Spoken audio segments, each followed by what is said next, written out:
Ada satu kesaksian yang sangat luar biasa banget yang baru saya alamin hari Kamis minggu yang lalu tanggal 4 jam 4 sore. Bagus ya, hari Kamis itu hari keempat, tanggal 4 di jam 4 sore saya di DM, saya nyebutnya Cece gitu ya, dari Surabaya. Cece menginginkan saya berangkat ke Surabaya untuk merias mamanya. Terus mamanya itu akan tutup peti di hari Jumat tanggal 5 jam 1 siang. Ibadah tutup peti dimulai jam 1 siang. Memang pelayanan saya itu hampir 99% ya itu selalu mendadak. Nggak ada yang bisa terjadwalkan dulu.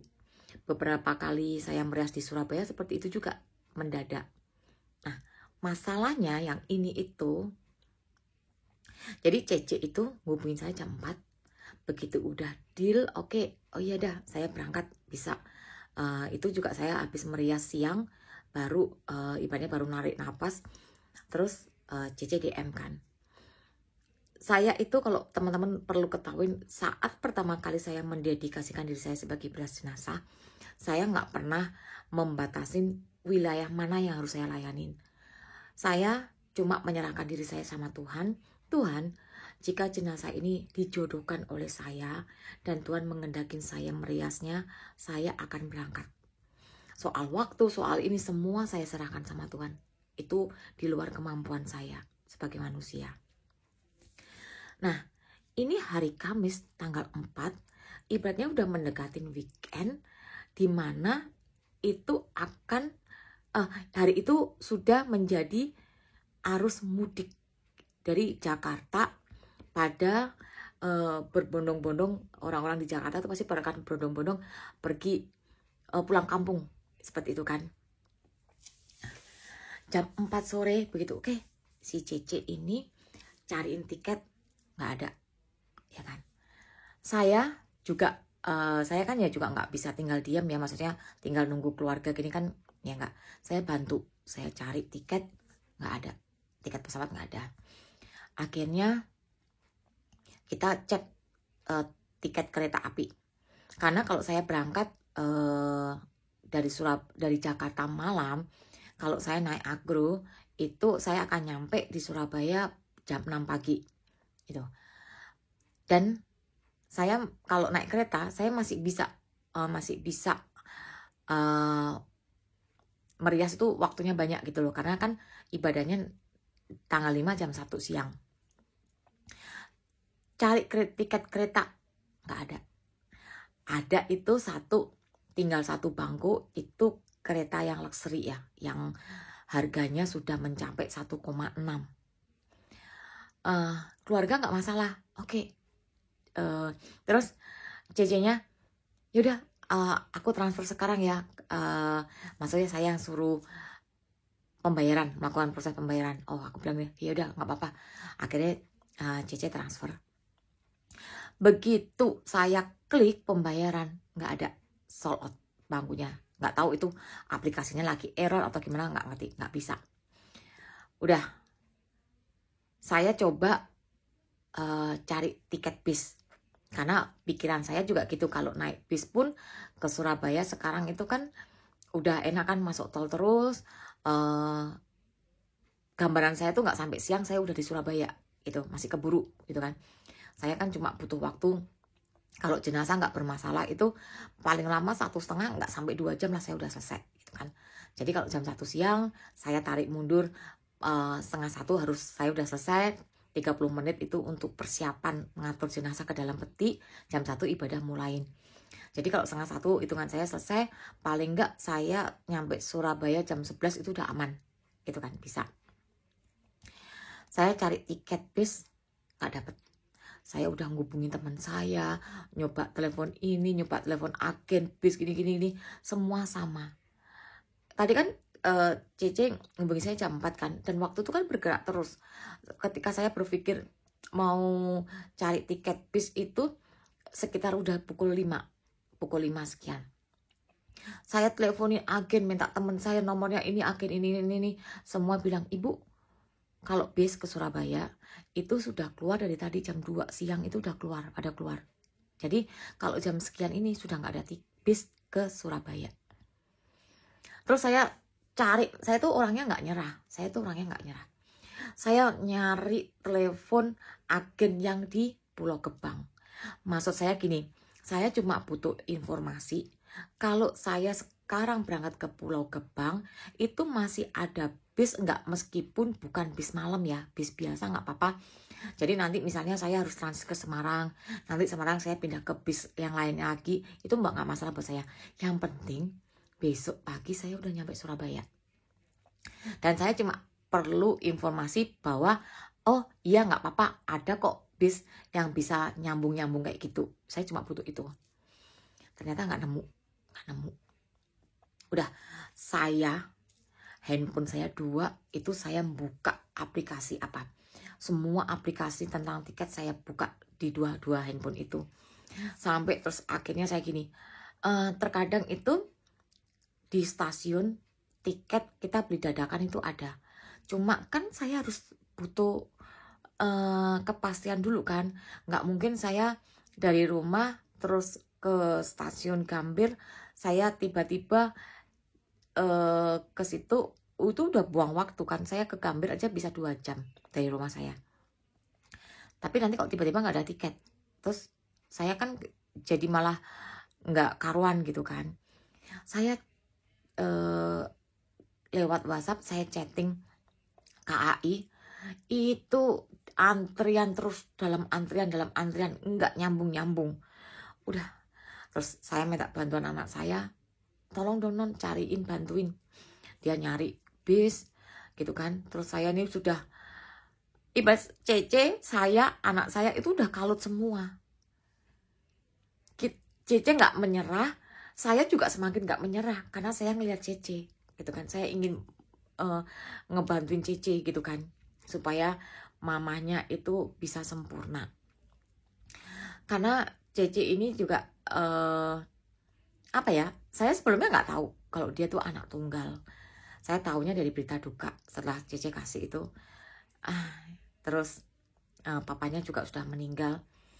Jadi sebagai anak itu Cece punya keinginan banget untuk kasih suatu persembahan terakhir untuk mamanya, itu yang baik, yang bagus, yang nanti dia bisa punya kenang-kenangan itu nggak nyesel gitu loh, karena perjuangannya dia untuk mempercantik mamanya, menyempurnakan mamanya, memberikan persembahan terakhir itu semuanya terpenuhin.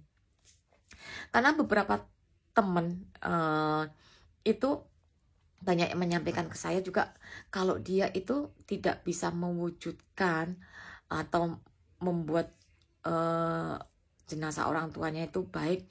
Itu dia ngomong, aku tuh sampai sekarang masih nyesel loh, kenapa sih, beberapa gitu ada yang ngomong, kenapa sih aku tuh kok nggak tahu kalau ternyata tuh ada pria jenazah. Kalau aku tahu, udah kenal kakak dari dulu, aku pasti pakai kakak, pasti papaku lebih ganteng, mamaku lebih cantik, apa-apa kayak gitu. Dan dia ngomong, sampai hari ini aku menyesal. Dan hal itu kalau udah terjadi, kan memang nggak bisa diulang, nggak mungkin.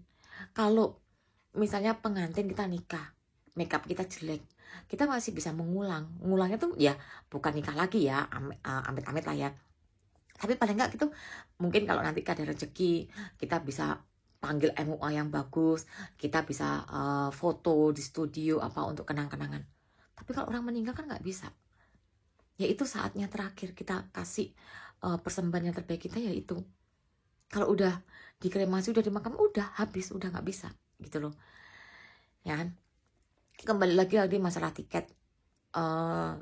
Saya tuh udah panik, saya tuh udah saya tuh cuma doa, Tuhan, jika memang Tuhan menginginkan saya merias Tante Sarah, Tuhan pasti akan menyediakan tiket untuk saya berangkat malam ini. Saya nggak butuh yang tiket yang membuat saya nyaman. Saya cukup bisa nyampe ke Surabaya dengan transportasi apapun, nggak masalah. tiba-tiba saya kepikiran ngubungin kakak saya, ngomong, ini gimana ya, tolong bisa bantu nggak, itu kan bantuin aku gini. Oh, saya sempat kepikiran gini, kalau memang tiket nggak ada, udah saya akan bawa mobil sendiri sampai Semarang. Nanti dari Semarang saya akan naik pesawat dari Semarang atau naik kereta. Dan itu kan juga butuh kepastian kan, ada nggak tiket pesawat dari Semarang Surabaya atau tiket kereta dari Semarang Surabaya itu jam berapa, saya harus ngitung. Jadi sepanik-paniknya juga tetap harus berhikmat gitu loh, nggak bisa yang asal nabrak tiba-tiba nanti nggak ada semua, ya udah tambah kacau kan. Dan saya tuh telepon kakak saya kepengen dibantu untuk memastikan tiket itu ada apa enggak. Terus ternyata kakak saya tuh kepikiran, oh bentar ya, aku tanyain, dia punya tetangga, suaminya itu pegawainya Garuda, bagian tiket gitu kan. Jadi siapa tahu kalau pakai orang dalam masih bisa beli tiket. Paling enggak kalau enggak malam itu subuh lah saya berangkat, kalau naik pesawat subuh saya masih bisa. Udah nunggu, akhirnya dikabarin memang enggak ada. Ada itu satu bangku Garuda jam 6. Sedangkan waktu itu tuh udah jam 6 kurang 5.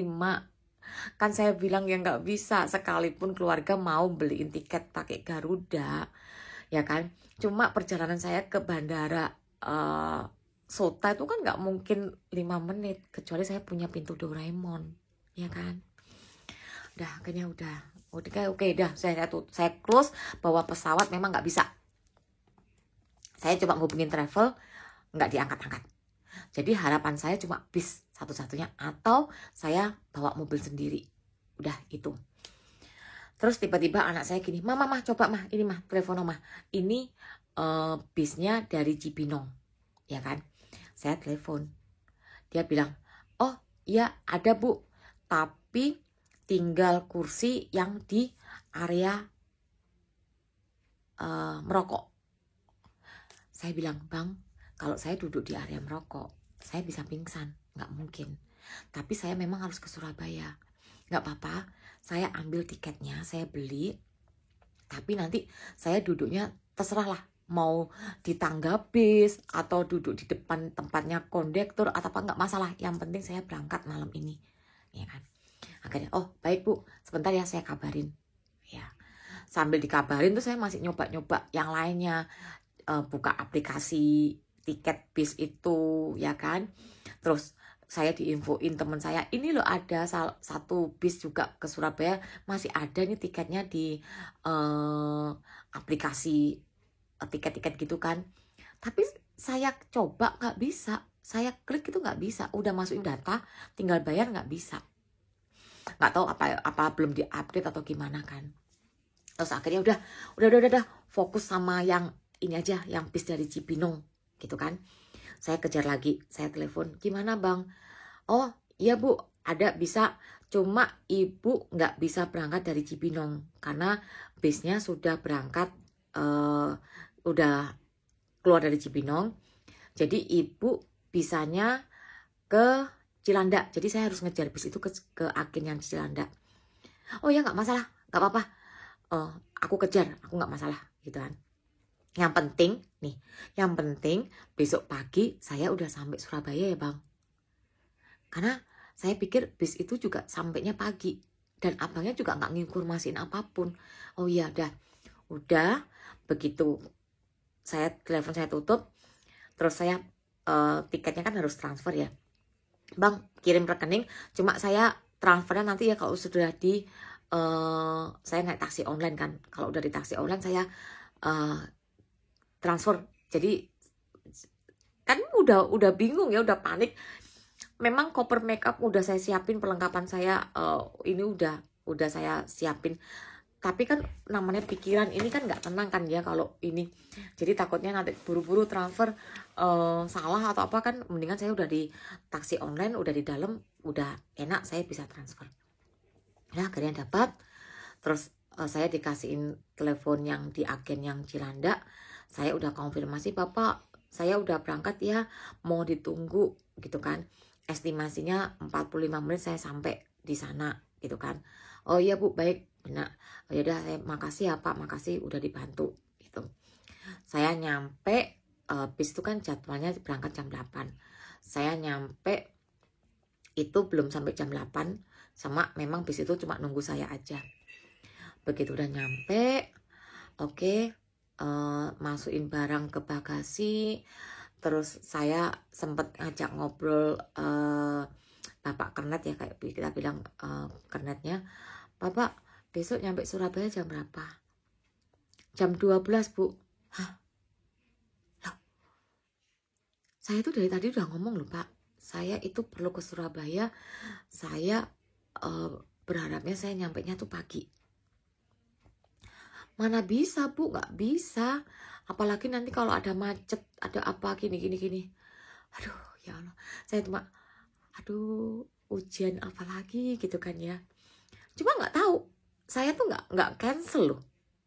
Udah ngomong gitu tuh saya nggak patah semangat, saya nggak cancel. Saya tetap naik aja di bis itu. Ya, sambil saya berdoa sama Tuhan, Tuhan, ini bis satu-satunya ya Tuhan kasih ke saya. Kalau sekarang kondekturnya bilang nyampenya siang, sedangkan paling terlambat, paling hitungan saya sebagai manusia itu paling enggak jam 11 telat-telatnya tuh saya udah harus ngerias gitu loh. Itu udah mepet banget hitungan saya kan.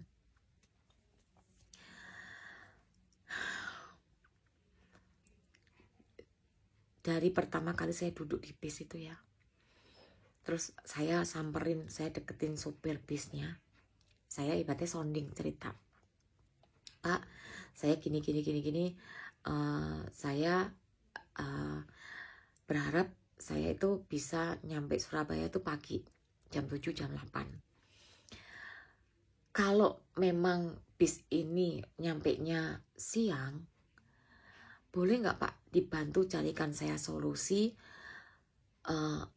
entah misalnya saya harus ganti bis di mana, nggak apa-apa, saya akan ganti bis. Asal saya pagi bisa nyampe ke Surabaya.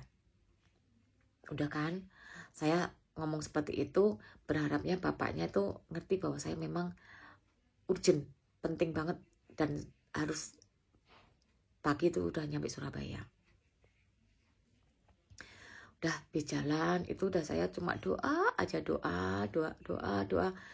Saya kabarin kakak saya kabarin sahabat saya, terus saya kabarin beberapa orang terdekat saya ceritakan kondisi saya seperti ini, bantu doa ya, bantu doa supaya saya nyampe Surabaya itu bisa tepat waktu.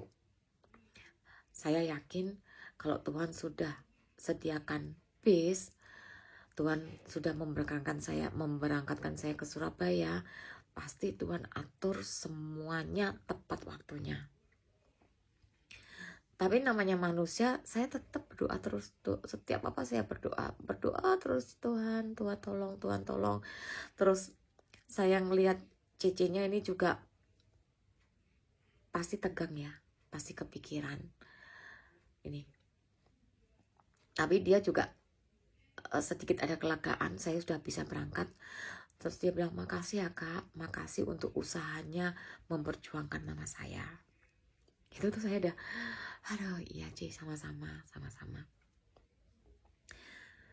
Terus kalau bis itu kan kita ada pemberhentian pertama untuk istirahat dan makan itu di daerah mana, Subang, di Subang.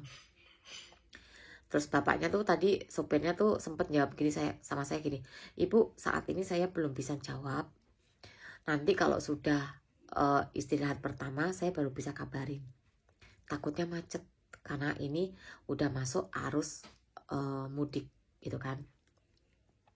Terus saya tuh nggak tahu kenapa ya, saya tuh buka Google Map ya kan, saya tuh buka Google Map, saya lihat aman, nggak macet sama sekali gitu kan, nggak macet sama sekali.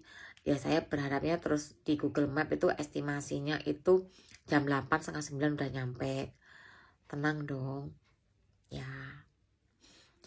Terus waktu istirahat pertama itu biasanya kan setengah jam lah untuk penumpang turun istirahat makan, itu setengah jam. Ternyata hampir 1 jam. Saya udah pikir, oh ya dah, berarti mundur setengah jam lagi. Paling enggak jam 9 lah sampai Surabaya, gitu kan. Udah, terus akhirnya itu aja udah. Saya tuh nggak bisa, kan nggak mungkin juga saya paksa-paksa sopir, ayo pak berangkat pak, ayo pak, dengan nada marah atau nada panik. Kita enggak, kan nggak bisa, karena ini melibatkan banyak orang, ya kan. Sopir juga, kalau kita ini kan juga bisa apa sih, kalau sekalipun kita suruh dia buru-buru, kalau dia tetap aja nyopirnya seperti itu juga akan seperti itu gitu loh. Nggak akan merubah apapun juga, sekalipun saya panik, sekalipun saya marah atau apa tuh enggak. Tapi saya memang tipe orang yang nggak marah. Daripada saya seperti itu, saya jauh lebih baik saya itu berdoa. Saya mengandalkan kekuatan Tuhan, kekuatan doa. Saya mengandalkan bahwa Tuhan itu tidak akan membiarkan saya dan Cece serta Tante Sarah ini kacau, ya kan. Udah, akhirnya saya cuma udah doa, Tuhan tolong, Tuhan tolong, aku percaya, aku beriman, aku percaya gitu udah. Itu manusiawi banget ya, kalau di saat kita panik yang bisa kita lakukan cuma itu, berdoa. Saya istirahat makan aja udah nggak nafsu makan, ya kan. Diingetin kakak saya jangan lupa makan, nggak bisa, beneran. Masuk 2 sendok udah nggak bisa nelen, udah. Pikiran saya tuh gimana, pokoknya saya harus sampai Surabaya dulu. Terus akhirnya habis berangkat kan. Waktu mau berangkat bapaknya bilang gini, Ibu 10 jam dari sekarang ya kita nyampe Surabaya. Saya udah kayak gini, 10 jam.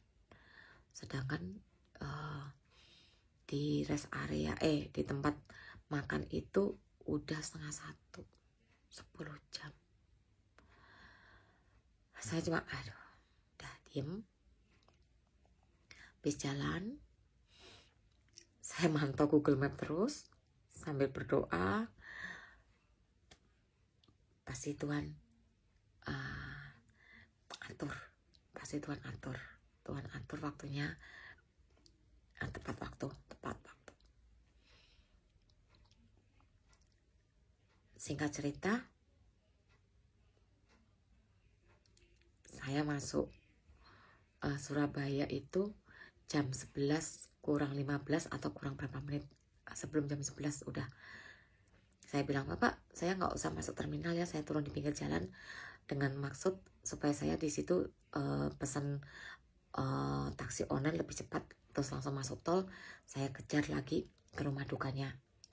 Estimasinya kalau saya lihat di Google Map itu dari tempat saya diturunkan terus ke rumah duka itu 25 menitan, masuk tol terus ya, 25 menitan. Udah. CC-nya ini juga dia udah pasang alarm jam 5 pagi kan. Terus saya juga udah koordinasi sama CC tentang nanti jenazah harus dipersiapkan gimana dulu, apa-apa itu saya udah koordinasi.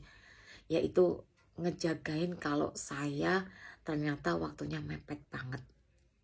Oke, sejelek-jeleknya saya jam 11 saya berharap banget saya udah sampai di rumah duka itu, ya kan.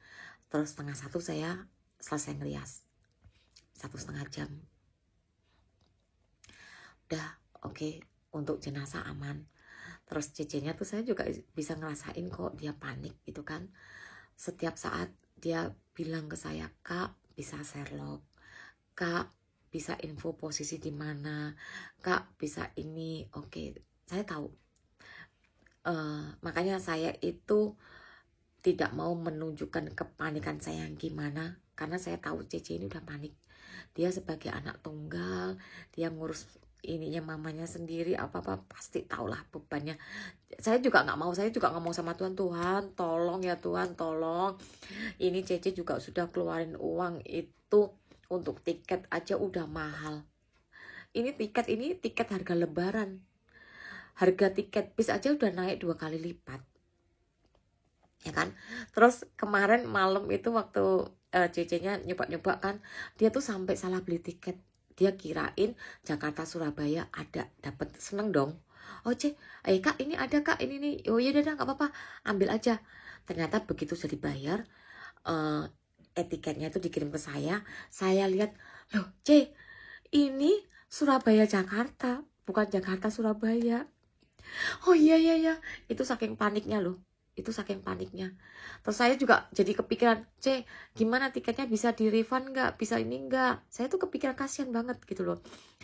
Si Cece-nya, ya udah nanti untuk saya ganti tanggal ya untuk besok waktu saya pulang dari Surabaya ke Jakarta.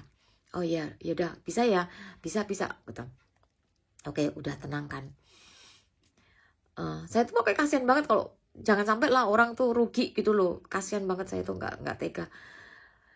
Terus Cece-nya kan gitu kan, nanya terus akhirnya saya jam 11 itu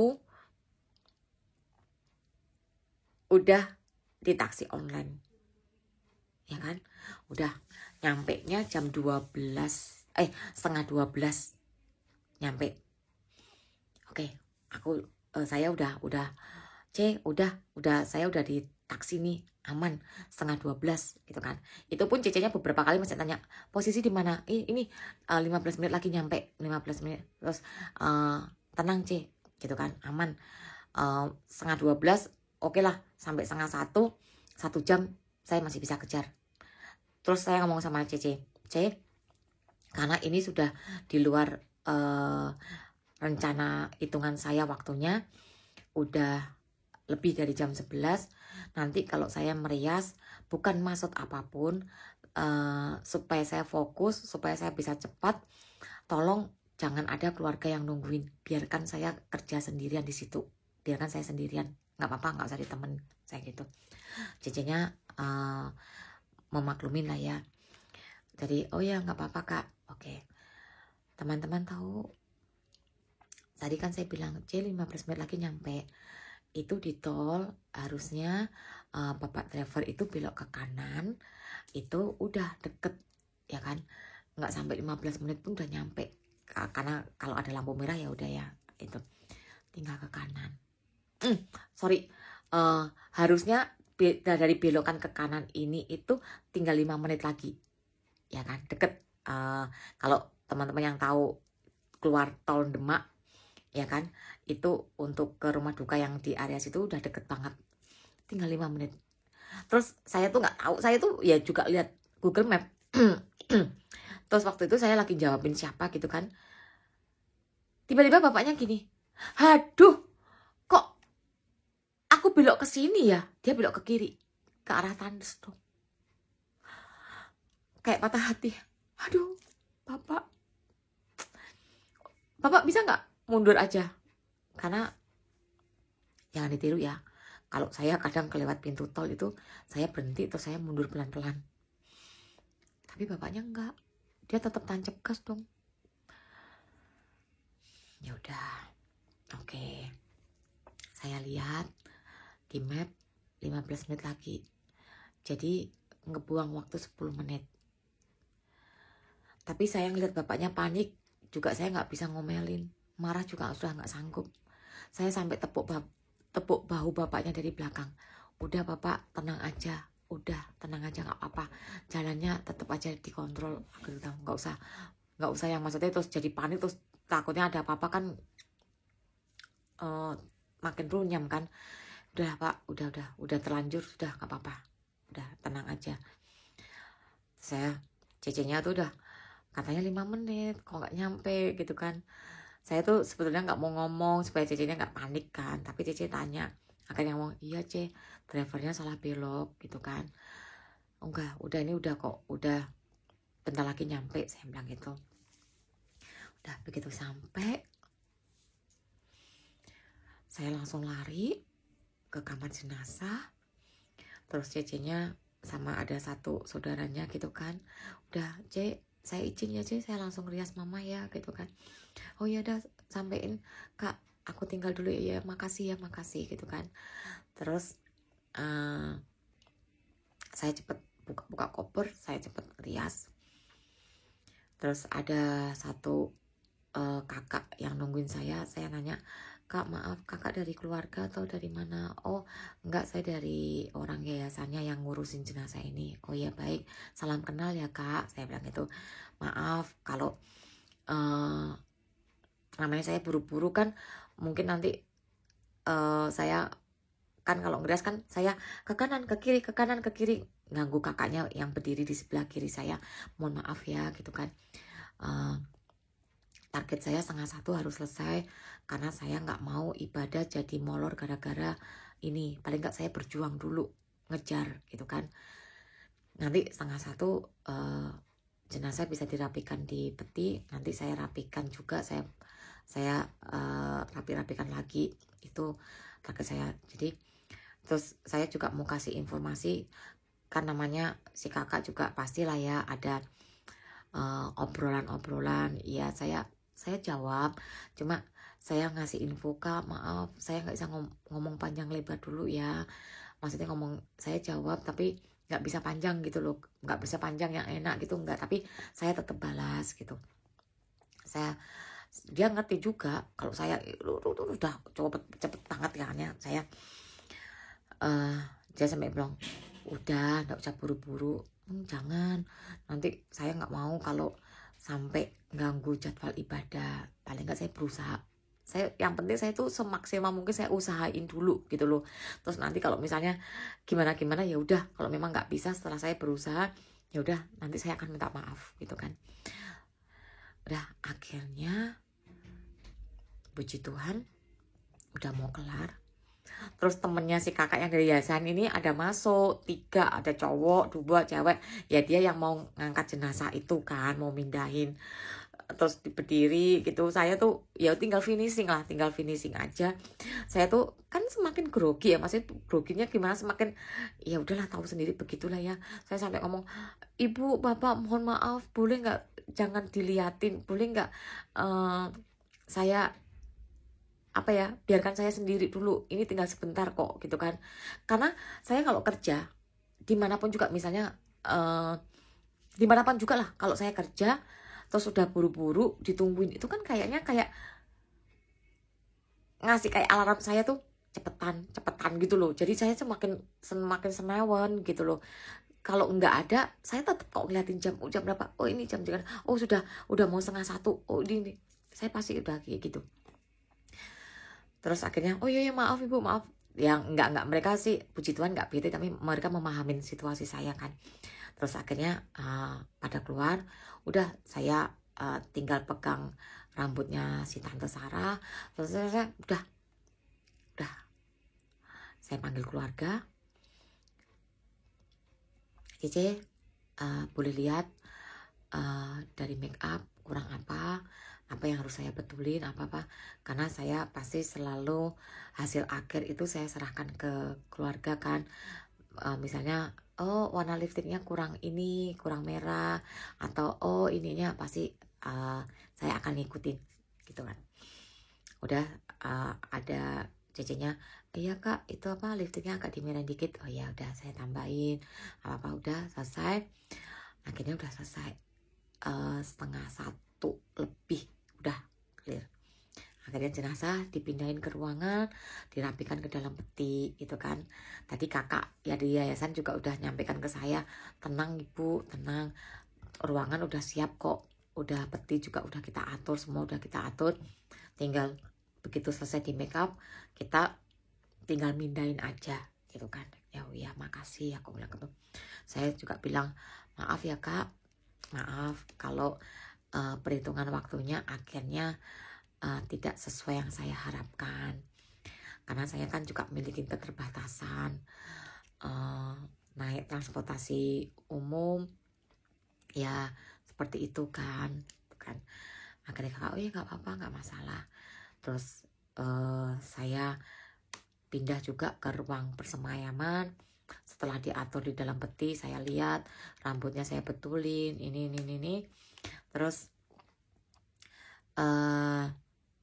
si Cece itu udah beliin saya tiket pulang ke Jakarta, itu keberangkatan jam 2.40. Karena sebetulnya tuh kalau teman-teman tahu, setiap saya pelayanan keluar kota itu saya selalu mengusahakan untuk tidak menginap. Karena saya kan ada tanggung jawab di sini juga yang nggak bisa saya tinggalkan. Nah, kalaupun teman-teman misalnya kayak seperti akhir bulan Maret kemarin saya terpaksa menginap, itu juga karena kendala jam keberangkatan pesawat gitu kan, seperti itu. Kalau enggak juga saya mintanya subuh habis selesai ngerias saya pulang, seperti itu. Terus setelah selesai saya memastikan ke keluarga ada yang perlu saya benerin lagi enggak gitu kan. Tapi sebelum saya ngomong kayak gitu, si Cece itu udah bisikin saya seperti ini, Kak, nanti kalau misalnya tiketnya hangus gak apa-apa, nanti aku beliin lagi gitu kan. Ya oke. Cuma kalau memang udah bisa selesai, target saya tuh 1:30 lah, saya 1:30 udah berangkat ke bandara. Tadi kan udah masuk peti jam 1. Terus kalau memang keluarga udah menerima jenazah itu, udah rapi, udah cocok lah sama keluarga udah nggak ada masalah, ya saya ke bandara gitu kan. Kalau enggak saya tunggu sampai 1:30 saya nggak apa-apa, itu masih batas aman gitu kan. Akhirnya Cece ngomong, oh ya udah nggak apa-apa kok, udah oke, nggak apa-apa, bisa ditinggal katanya gitu. Udah, terus saya akhirnya pamit sama keluarga yang di situ semua, saya pamit, saya permisi ya pulang. Bahkan keluarga menawarkan saya makan gitu kan, saya bilang nggak usah makasih. Akhirnya saya yaitu makanan kan memang udah disiapin, akhirnya ya udah bawa aja gitu, karena saya harus ngejar pesawat kan. Kalau saya duduk lagi makan kan mepet gitu loh, jadi mendingan saya udah ke bandara dulu, saya check in dulu, saya ibaratnya aman dulu lah di bandara, nanti saya tinggal kalau udah aman saya baru tinggal makan, seperti itu. Akhirnya udah sampai bandara itu sebelum jam 2 udah saya masukin bagasi, ngelewatin pengecekan, petugas yang ngecek itu udah aman. Terus saya pengen cari es kopi gitu kan, saya cari es kopi, terus saya bawa duduk di tempat ruang tunggu karena itu sudah jam, tadi kan pesawat jam 2.40 ya, udah hampir 2:30 gitu loh. Ternyata pesawatnya delay 1,5 jam. Yang luar biasanya lagi, saya udah ditungguin jenazah di Jakarta. Saya bilang, ya tadi kan kalau pesawat jam 2.40, saya sampai Jakarta paling enggak jam 5-an, jam 6 saya udah bisa ngerias gitu kan. Delay. Ya udah, mau apa? Terus saya pastikan yang di Jakarta aman nggak, bisa nunggu saya sampai sekitar hitungan saya sampai jam 9, keluarga masih mau nggak? Udah dikoordinasikan, keluarga mau, nggak masalah. Oh ya udah, saya tenang gitu kan. Terus akhirnya udah pesawat berangkat setelah delay 1,5 jam, akhirnya sesuai jadwal berangkat. Dan ketika saya duduk di pesawat ya kan, saya pilih bangku yang dekat jendela, karena dari tadi kan kayak kejar-kejaran waktu ya, sekalipun panik itu kesimpan aja gitu, karena harus ngejar waktu makeup, habis makeup saya harus ngejar pesawat apa-apa. Terus udah punya waktu longgar, begitu delay, saya tadi kan beli es kopi gitu kan, saya udah cari bangku, saya tahu itu jam-jamnya masih puasa, saya itu tapi kan lapar. Kalau udah kayak gitu kan berasa banget laparnya ya. Saya tuh terakhir makan itu sore, hari yang kemarin, malam udah cuma masuk 2 sendok, itu pun udah nggak nafsu. Terus sampai siang, berarti jam 2:30 kan saya belum makan. Akhirnya lapar banget udah. Akhirnya saya udah cari tempat duduk di ruang itu, maksudnya kursi yang kira-kira nyepil, yang nggak, paling nggak ya pasti orang tahu kalau lihat saya makan, tapi paling nggak kan saya bisa halangi dengan badan atau apa, yang nggak terlalu kelihatan banget kalau saya makan di depan teman-teman kita yang lagi berpuasa gitu kan. Terus akhirnya saya duduk di salah satu, di sebelahnya ibu-ibu gitu ya. Ibu itu ya kan berhijab, pasti dia puasa. Saya ngomong, ibu mohon maaf ya, mohon maaf banget bu, ibu, saya mau makan gitu kan. Oh iya nggak apa-apa, silakan, tapi mohon maaf ya ibu, saya sebenarnya nggak enak, tapi gimana lagi gitu. Ya nggak apa-apa. Terus akhirnya saya duduknya nggak gini, nggak ngadep, maksudnya nggak, ibu, saya coba membelakangin ibu, mohon maaf ya ibu, karena ya kan nggak mungkin lah ya kita makan terus ibunya ngeliat terus kita bisa nikmatin, itu enggak. Saya agak membelakangin, ngesampingin ibu, saya makan, itu pun udah asal masuk aja, asal masuk gitu kan yang penting. Dan saya cuma makan nggak sampai habis, udah yang penting perutnya keganjel gitu, keisi gitu kan, udah. Terus saya kalau minum pun juga saya udah ke samping dulu, saya minum gitu kan. Akhirnya udah, puji Tuhan, terus ngobrol sama ibu, apa mau kemana apa, udah. Di situ saya udah lagi mulai bisa relax ya, relax. Maksudnya yang di jenazah yang di Jakarta sudah bisa terkendali, aman gitu kan. Jadi pikiran saya udah mulai tenang, hati saya udah mulai tenang, udah mulai santai gitu kan. Terus selama nunggu kan saya ngobrol sama ibu, jadi belum keinget yang kemarin, perjuangan yang kemarin, malam itu di bis itu belum keinget. Begitu udah saya masuk di dalam pesawat, sambil nunggu pesawatnya berangkat, yaitu saya tuh tiba-tiba bisa nangis. Karena saya duduknya deket jendela ya, jadi yang sebelah juga saya nggak tahu kalau saya nangis. Saya cuma bilang, Tuhan, luar biasa banget ya.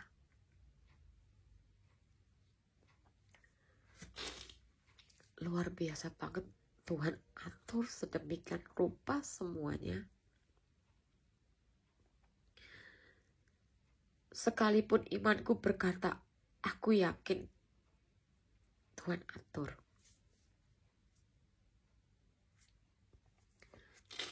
Tapi sebagai manusia juga pasti kita ada rasa, gak mungkin terus bisa santai gitu loh, gak mungkin. Pasti ya rasa tegang, ya kan, itu pasti ada. Nah begitu udah selesai semuanya, kita itu, karena nggak satu kali ini aja, saya setiap pelayanan keluar kota atau ada yang masalah-masalah yang susah atau apapun, saya selalu ngomong, Tuhan tolong, Tuhan yang atur waktunya. Misalnya saya sehari itu bisa harus megang berapa, lebih dari 1 jenazah gitu kan. Terkadang itu lokasi pertama di Bogor, kedua ke Tangerang, terus nanti saya harus pindah lagi.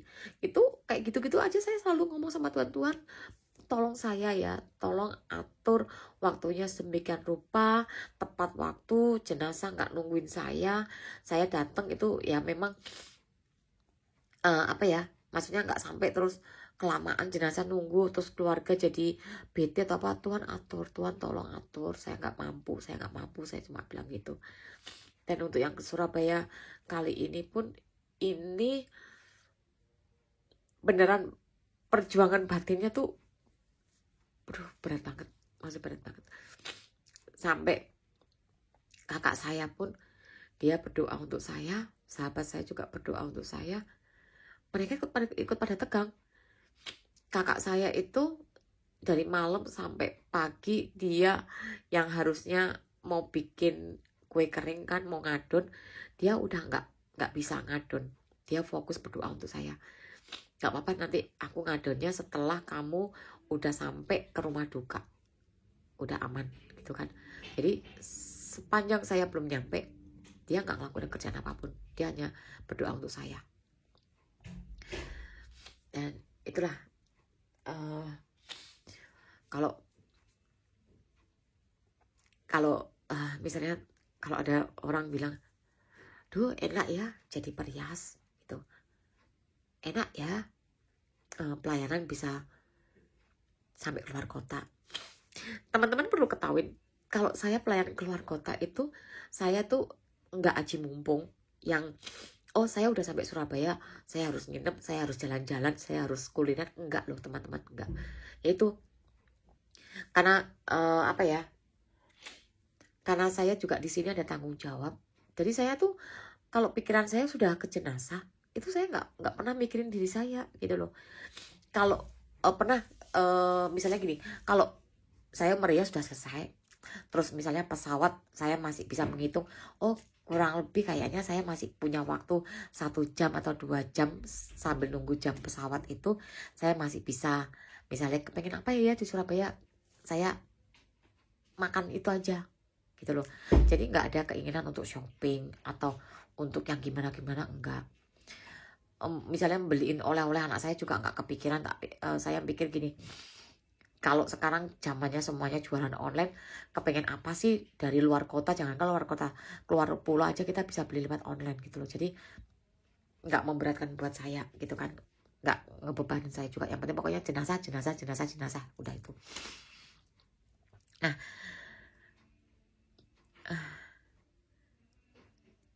menurut saya luar biasa ya, luar biasa banget perjalanan ini. Kesaksian yang luar biasa banget. Si Cece juga nggak berhenti bilang, kakak makasih ya, makasih.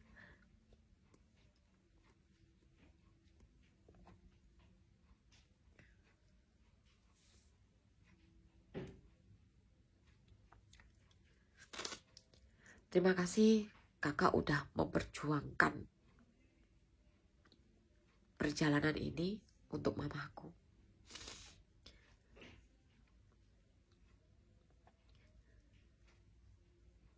Di chat Cece ngomong gitu, selalu ngomong makasih ya kak, makasih untuk pengorbanannya.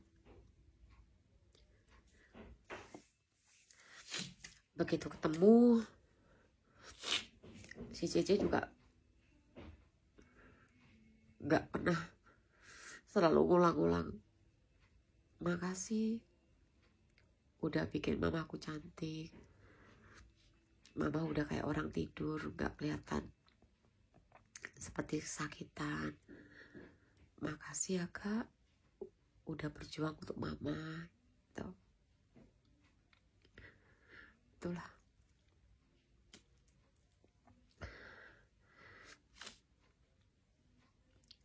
Kalau teman-teman tuh bilang, oh iya kamu kan perias yang dibayar gitu kan, buat saya tuh uang itu bukan nomor pertama. Yang utama buat saya itu bagaimana saya bisa menyempurnakan jenazah dan apa ya, menyenangkan keluarga kan. Jadi apalagi begitu saya ketahui bahwa ternyata Cece ini anak tunggal, terus papanya udah meninggal, terus dia berharap mamanya bisa cantik, dia bisa punya kenang-kenangan yang indah melihat mamanya cantik.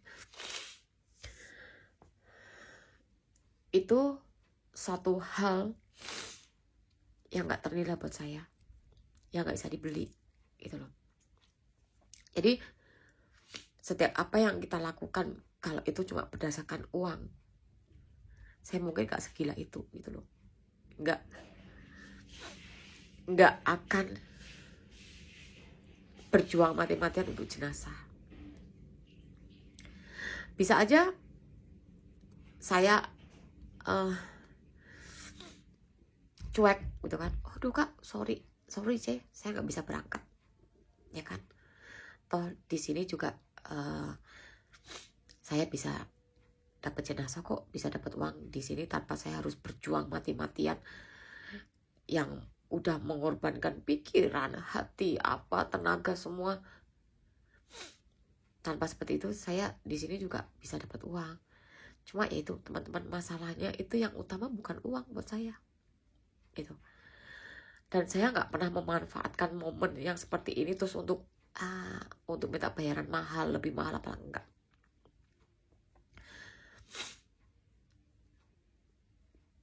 Karena jauh dibalik uang itu ada pelayanan, ada tanggung jawab yang besar buat saya.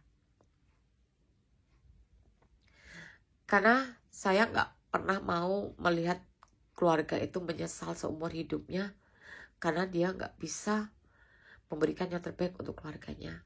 Sekalipun saya nggak kenal keluarga ini, tapi saya tahu, saya bisa merasakan rasa penyesalan itu akan terbawa seumur hidup. Dan itu kasihan banget untuk keluarga ini, untuk Cece ini gitu loh.